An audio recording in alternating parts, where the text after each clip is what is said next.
1, 2, 3. Welcome back to another episode of Why Am I Fat? Why do I have extra weight on? What am I doing wrong? Or whatever option I decide to name this thing. But right now, that's the theme that I'm approaching with this. If you've been listening to the last few episodes, you'll know that my younger sister, Candace, had reached out to me and to congratulate me on my weight loss. I've lost 90 pounds for the second time. And she's like, I've tried everything. I don't know what's going on. I've plateaued. I'm so frustrated. And she was in tears because she was so discouraged. And I felt for her because I've had those exact same tears fall from my face because it is frustrating when you feel like you've been doing everything right and you're not really getting anywhere. And I really want to give each issue time to breathe because it could be something really small and something really stupid that you never really thought of or considered that's actually making you like getting in the way of you getting the progress you're looking for. It could be something as simple of like, oh, I thought I was using the right dressing on my meals, but turns out it was loaded with sugar or something. Or, oh, well, I ate within my caloric intake, but I did have to eat it all right before bed because I was so busy all day that I ate it all before bed. And your digestion slows down in the middle of the night. So, you're not absorbing those nutrients that you need. It could be a number of things. So I'm giving out all these examples that I've had and experienced, and maybe you might hear something. They're like, oh, yeah, maybe that's what it is. And you got to test it. Unfortunately, it's a trial and error.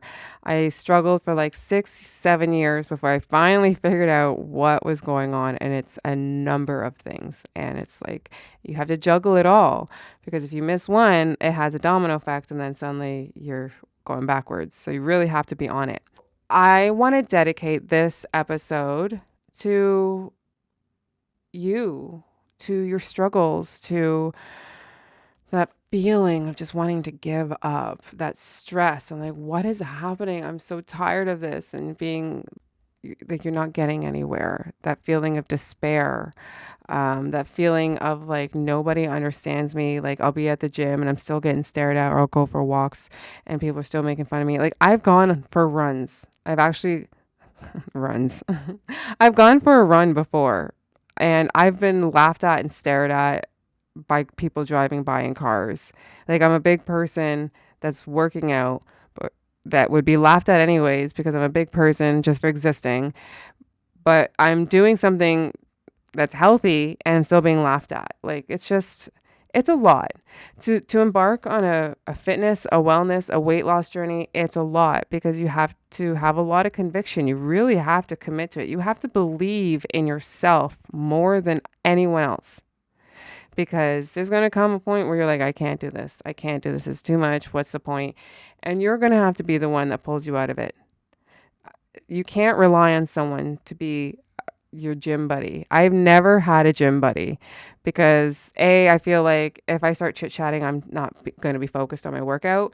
And B, that puts too much emphasis on someone else getting you there. I have tried to get a gym buddy before and I would show up and then they wouldn't. They're like, oh, I'm not really feeling like it. I'm not really feeling like it. And then, suddenly you're responsible for that person's ability to work out. And it's just, you're going to have to be your own gym buddy. Pull up your own socks. Throughout this process, you're going to learn and unlearn. Even what I give you may not work for you. Just, it's a constant re-education. So you're going to learn new skills, new techniques, new ways of cooking, all of it. But I think the number one thing that you need to really make it successful, and it's not going to be like, oh, motivation, or I need to or shame myself, or I need to have like a goal dress or a goal outfit that I'm going to try to work towards, or I have a deadline or a due date to lose this weight by. No. Trust me, none of that's going to work. And in fact, I find that when you start to put stress on it, it's that much harder. So what you're going to do is go the opposite direction. You're going to be kind. You're going to love yourself. You're going to look at your body as it is today. And you're going to say, thank you. You are beautiful. You are strong. I am beautiful. I am strong. I am capable. I am here today. I'm not perfect, but I'm trying. I'm doing the best I can with what I have. And changing that mentality, saying that over and over to yourself every day, looking at your body, finding things that you love about it, ignoring the things that you don't love about it. Who cares? Everybody has something that they don't love about themselves. Whatever. Because weirdly enough, someone might love that part about you and you don't even know it. How dare you deny them? Start reframing how you speak to yourself. Start reframing how you're approaching this journey. It's not a punishment. It's not to undo anything. It's not to try to give you more self-worth or to make you finally feel happy or to change something about your life. All of that stuff, like if you're going into it thinking, oh, if I lose the weight, I'll be happy. But guess what?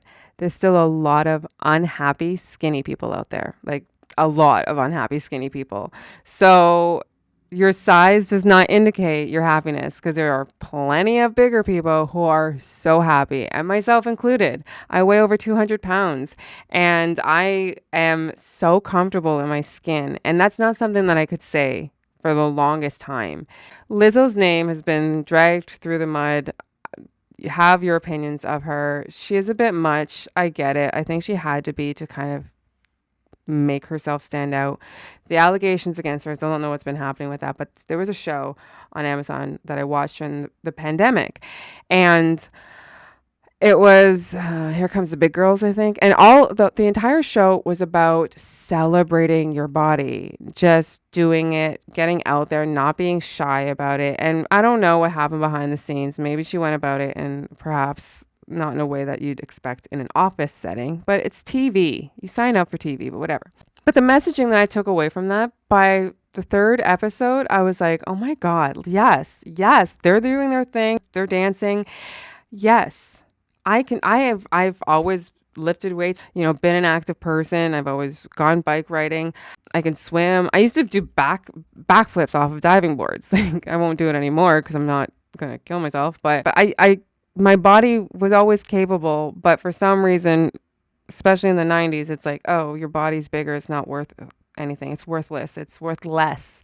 You're not worth anything unless you have a thigh gap. And when you grow up with that kind of narrative, thigh gaps and super skinny, and Kate Moss saying things like, nothing tastes as good as being skinny feels, like, that's the stuff that we grew up with. The way that they shamed Jessica Simpson and Kelly Clarkson for being average women, it was gross. So, I didn't grow up with the body positivity that we have today.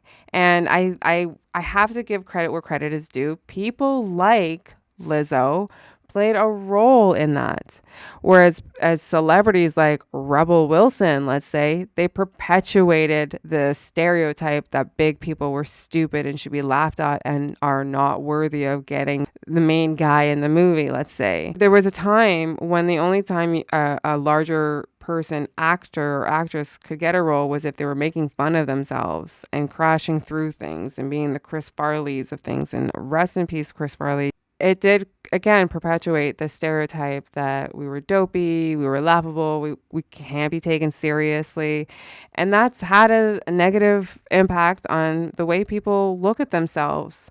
Like, being bigger is seen as being bad, but that's not the case at all. Like, at all.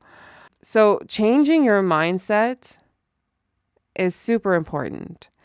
And you can still love your body while you are in transition, while you are working towards a different version of the body, a healthier version, a smaller version, whatever kind of version of that body is, doesn't mean you can't also celebrate and love the body that you're currently in.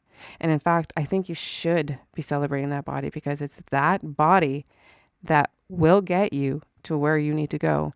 And it's that body that has been there the entire time, that has gotten you through life. And you got to give credit where credit is due. May not be perfect, but she is capable. She got you here. Okay. So I will never shame on myself from old photos. I will never say I look so bad. Never. I will never say before or after, because it's not a before or after. It's a constant story that's perpetually going and continuing. It's then and now. That's it. And when you start giving yourself love and start saying, yeah, you know what? I am kind of hot shit. Yeah, I am kind of cute. Look at my thick thighs, my big butt. Look at my chubby little rolls that are peeking out under my shirt. Yummy, yummy, yummy. I love it. You are allowed to take up space. You are allowed to exist. You are allowed to love yourself. Okay? So remember that. And with that means grace. You're allowed to give yourself grace. Like, oh, I overate. I don't want to call it being bad. You were human. You had a mistake, whatever. Because when you start labeling things as good or bad, in comes the shame cycle. And I have grown up on the shame cycle. Oh, I need to be a certain way. And oh no, I'm not good enough. So I might as well continue doing the bad thing. And I feel bad, but I really want to be better, but I'll never be good enough. And then I'll be bad. It's spiraling. It's not good. The difference between a cheat day and just being a chronic overeater is shame. Because on a cheat day, you can splurge, you can have it, you know what it is for what it is. It's just a cheat day. I'm just having this today. It's fine. But if you add shame to the mixture, like, oh man, I shouldn't have had that. Oh my God, I shouldn't have had that. That was really bad. Oh, but there's still like a piece left. Oh, I feel really crummy. I'm tired and now I'm sluggish. Okay, well, I don't feel like cooking. I ordered in already. I might as well order again. When it comes to trying to change your pattern, shame has the opposite effect. I have a child, and it's so wild how we use positive reinforcement, distraction, validation as a way to teach kids life lessons.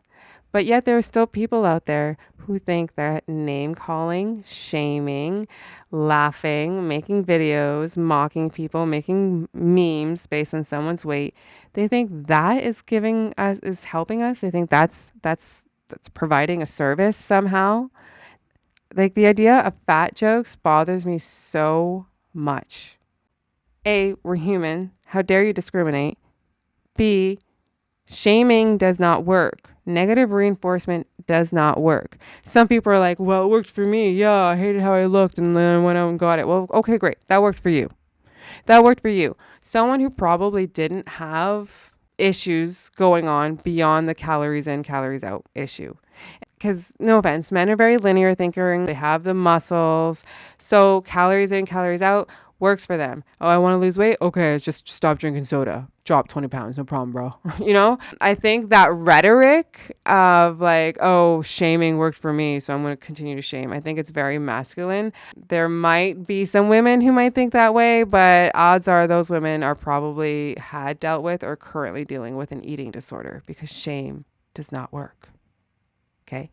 Gratitude, forgiveness, understanding, grace, those work because mistakes will happen.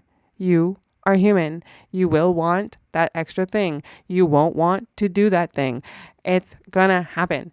Life be lifing, okay? So you need to give yourself the grace and the permission to be human and to proceed like a human without completely derailing you.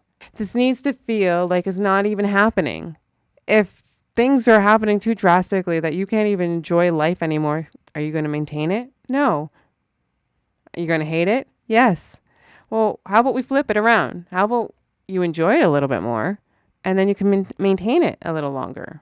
And I honestly think as someone who's lost 100 pounds twice, shame does not work. Shame just makes the whole process so unenjoyable. I hated myself. I was binging and purging. I wasn't eating. I was resorting to drastic things because I felt like I needed to be a certain size first time around. Second time around, I'm skipping, I'm smiling, I'm lifting, I'm cheering myself on, I'm learning, and now here I am sharing to help other people because I'm tired of people being preyed upon by companies that are just trying to sell you something and trying to prey on your insecurities. And that's what it is. They prey on your insecurities. And when you don't have insecurities, they can't make a profit off of you. So start there. Get rid of your insecurities. Tell yourself you're hot shit. Go do the things that you need to do. If you didn't do it, remind yourself to do it next time. Okay? And still, there might be someone who says, well, shame does work. It did help for me. Like, whatever. Let's talk about the actual physical reaction that shame is doing to you. Forget the mental spirally loops and the rhetoric and feeling like you're going crazy. Let's talk about the actual hormonal effect it's having on you. When you feel shame, you feel like you're not doing good enough, you're adding stress to your life. And what happens when you add stress? Your body releases cortisol.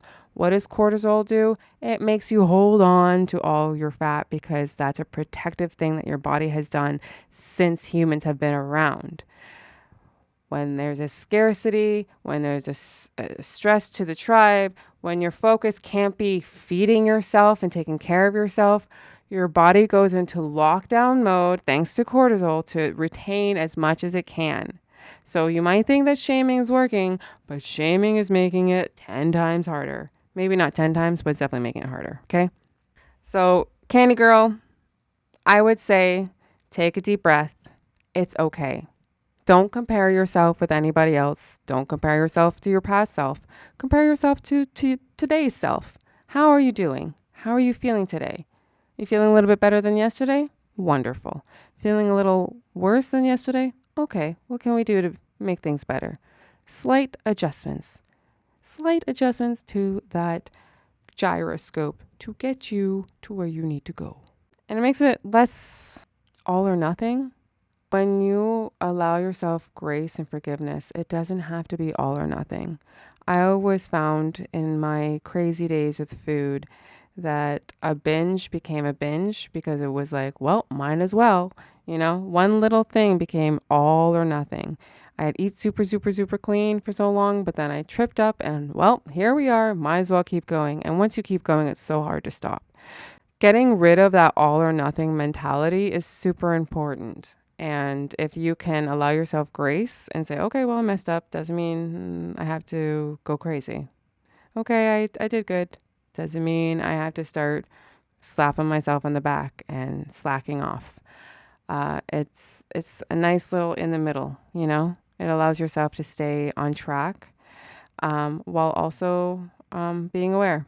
The last thing I want to say about changing your mindset about this whole process, being kind to yourself, having confidence, loving your body while it's in transition.